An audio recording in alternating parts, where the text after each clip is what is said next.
எவ்வளவுக்கு எவ்வளவு உங்க தாட்ஸை நீங்க ஃப்ரீ ஃப்ளோல விடுறீங்களோ அந்த ஆனந்தம் உங்களுக்கு கிடைச்சிக்கிட்டே இருக்கும் உங்களுக்குள்ள. நல்லா நீங்க செக் பண்ணி பார்க்க வேண்டியது இது மட்டும்தான். உங்களது மனதில் ஒரு எண்ணம் எழும்போது அந்த எண்ணம் அவசியமானதாக இருந்தால் மட்டும்தான் ஆராய்ச்சி பண்ணணும், மெட்டீரியலைஸ் பண்ணணும். மற்றபடி உங்கள் மனதை அதன் போக்கிலேயே ஓடவிட வேண்டும். ஏன்னா நல்லா புரிஞ்சுக்கங்க, வைகை ஆத்துல தண்ணி திறந்து விட்டா மேல கடல்ல போய் அதுவா கலந்துரும். நீங்க என்ன பண்ணீங்கனாலும் என்ன பண்ணலனாலும் அதுவே போய் கலந்துரும். மனம் எவ்வளவு பிரச்சனைகளை அது ஏற்படுத்தி கொண்டாலும் ஃப்ரீ ஃப்ளோல அதை இயங்க விட்டீங்கன்னு வைங்க, அதை அதுவே சரி செய்து கொள்ளும். இதுதான் மாபெரும் ரகசியம். நீங்க தொடணும்ன்ற அவசியமே கிடையாது. இதை புரிஞ்சுக்க முடியுதா நான் சொன்னது?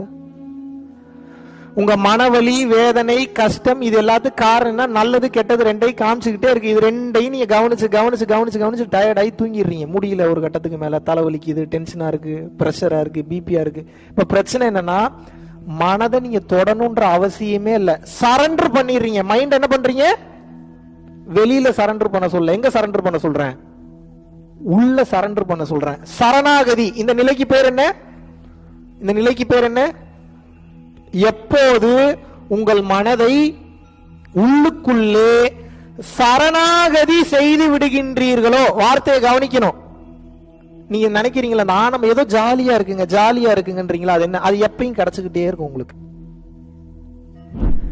இடையில மறந்துடும். மறுபடியும் ஏதாவது ஒரு முக்கியமான வேலை வரும்போது இந்த சரண்டர் பண்ற குவாலிட்டியை மறந்துடுவோம். மறுபடியும் நீரோடை போல, நீரோடை நிலை, இந்த நிலையிலிருந்து மறுபடியும் தடுத்து நிறுத்துவீங்க, ஆராய்ச்சி பண்ணீங்க, ஸ்ட்ரெஸ்க்குள்ள போவீங்க, மறுபடியும் ஞாபகப்படுத்தணும், ஆஹா நம்ம நீரோடை நிலையை மறக்கிறோமே அப்படின்னு சொல்லிட்டு மறுபடியும் அதை ரிலீஸ் பண்ணி விட்டீங்கன்னா மறுபடியும் ஓட ஆரம்பிச்சிடும்.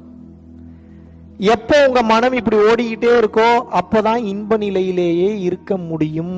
வேற எந்த பயிற்சி பண்ணீங்கனாலும் இன்ப நிலையில இருக்க முடியாது. ஏதோ நினைச்சிட்டு இருக்கீங்களா உட்காந்து 24 மணி நேரம் தவ பயிற்சி பண்ணா குண்டலினி மேலே ஏறிடும், ஆனந்த நிலையிலே உட்காந்துடும். சரி, குண்டலினி மேலே ஏறிடும், வெளியில கடங்காரன் நின்றுட்டு இருப்பானே, ஏன் போய் பதில் சொல்றது? குண்டலினி மேலே ஏற அதிகமா டோபமைன் சுரந்ததுன்னா கை காலெல்லாம் கொப்பளம் வந்துருமே, என்ன பண்ணுவீங்க? Safest and secure way to reach the enlightenment is மனதை அதன் போக்கில் தடுத்து நிறுத்தாமல் போகட்டும் செயல்பட விட்டீங்கன்னா என்லைட்மெண்ட் ஆயிட்டீங்கன்னு அர்த்தம். அவ்வளவுதான், முடிஞ்சு.